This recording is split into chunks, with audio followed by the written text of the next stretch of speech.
Сәлем достар. Бүгін біз осындай фаршталған құймақ әзірлейміз. Бұл құймақ кез келген мерекелік дастарханның көркін келтіреді. Видеоны соңына дейін қараңыздар. Ең алдымен құймақтың қамырын әзірлейміз. Ең алдымен жұмыртқаны жақсылап араластырып аламыз. Содан кейін қант пен тұзды қосамыз, сұйық майды қосамыз, сүтімізді қосамыз. Сол қосып атқан кезде үнемі араластырып тұру қажет. Содан кейін ақырындап ұнымызды енгіземіз. Ұнды қасықтап біртіндеп салып араластырып отырамыз. Барлығы біркелкі масса болғаннан кейін жаңадан қайнаған ыстық суымызды қосып, жылдам араластырамыз. Сосын дайын қамырымызды бір 5-10 минутқа қойып қоямыз демалу үшін. Сол кезде ішіне салатын салманың ингредиенттерін бәрін турап үлгереміз.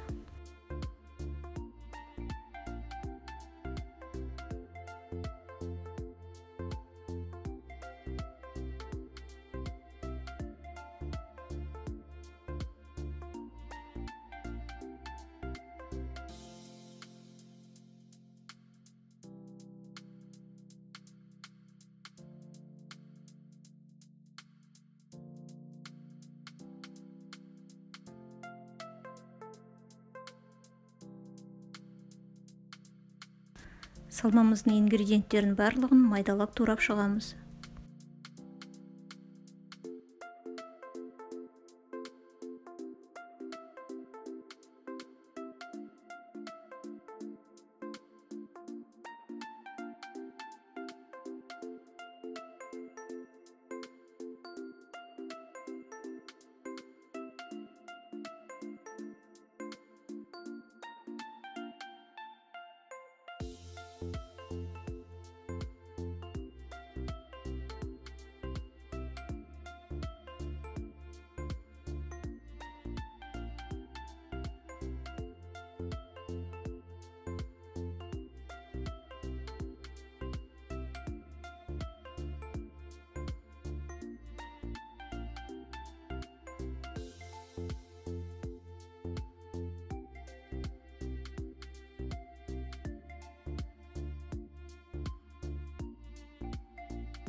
Isып тұрған табаларымызға салманы және құймақты қуырамыз.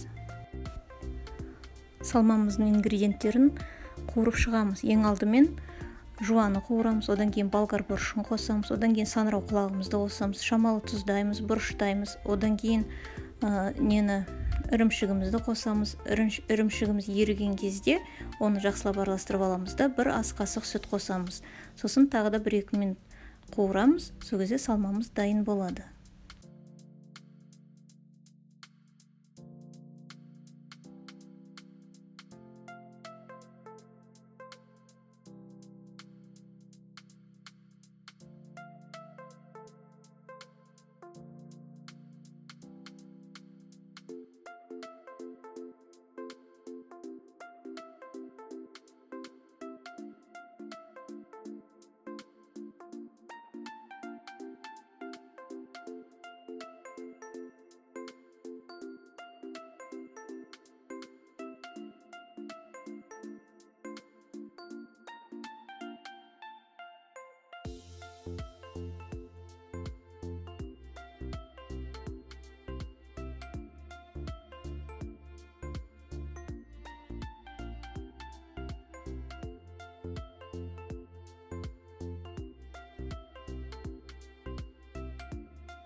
Енді дайын болған құймақтарымызға салмамызды салып ораймыз.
Мінеки достар, бізде өте әдемі және өте тойымды құймақтар шықты.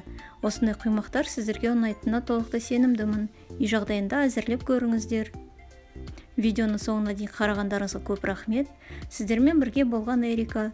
Каналыма тіркелуді ұмытпаңыздар. Сонымен қатар қоңыраушаны басып қойыңыздар. Келесі рецептерімді жіберіп алмас үшін. Күндеріңіз сәтті өтсін.